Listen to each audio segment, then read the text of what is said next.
Base आकर्षणीय खैरपदर प्रसिद्ध काठ शिल्प एठाकार काठ कारीगर पाई आज कलाहांडी गर्वित।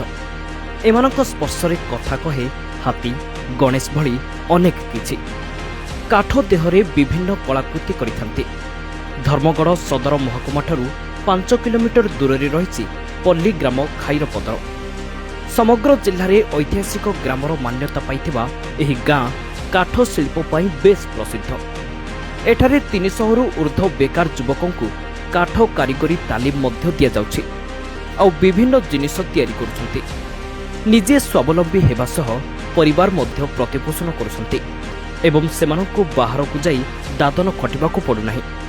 एहा सेमानंकु बंचिबार एक नूतन राह देखाउछि। एबे आगे तो आगे मैं बाहर के जाउछिली बॉम्बे दिल्ली साइड काम कुमा कोडी करी आउछिली। रे आगे अरुण आगे डाकले आ लोग ने काम सिखाले काम करो ई लोग बोली काम करी करी बुल लोग ने एबे डॉक्यूमेंट करी करी बाहर के भी जीवा लागि इच्छा नहीं लागबार ना। आज रूम के 17-18 वर्ष हला ना मैं गारे रही करी आराम रे काम करूछे। मैं हमर परिवार के भी आराम रे पूरा रोशन खावा पीवा लागि सब सुविधा करी पारुछे। आए घर चली पारुछे। आए गाँ गाँ बुली काठर हरिण मुंड पानिया गणेश हाथी भली विभिन्न काठ तयारी सामग्री बिक्री करुछन्ति जहाँकि एमानकर चाहिदा बढ़िबारे लागिछि। एबे राज्य तथा राज्य बाहरकु भी बिक्री पाई गलाणी। एही सामग्री अमेरिका फ्रांस भली विदेश को पठा जाउछि। एहा व्यतीत एही काठ शिल्प कलाहांडी उत्सव नवरंगपुरर मंडी यात्रा समेत ओडिशार विभिन्न महोत्सव मध्य प्रदर्शित होइथाय। एथि जोगु विभिन्न स्थान में सम्मानित होइछन्ति एही काठ कारीगर माने। तेणु खैरपदर गाँ आज काठ कारीगर पाई राज्य तथा राज्य बाहर बेस परिचित। एही कला को समग्र विश्व दरबार में पहुंचाइबा सेमानक लक्ष्य बोली अरुण कुमार महाराणा प्रकाश करिसन्ति। 200 रु 250 कारीगर खरपदर गाँव में करछन।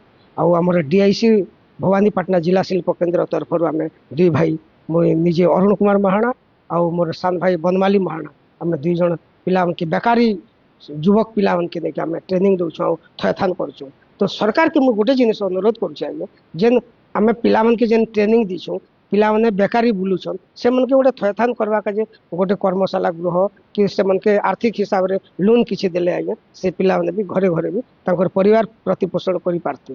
पेटो पाटना पई काठ सामग्री बिक्री करुथिबा एही कारीगर को पई पेशा पालटी गला एही कौलिक वृत्ति।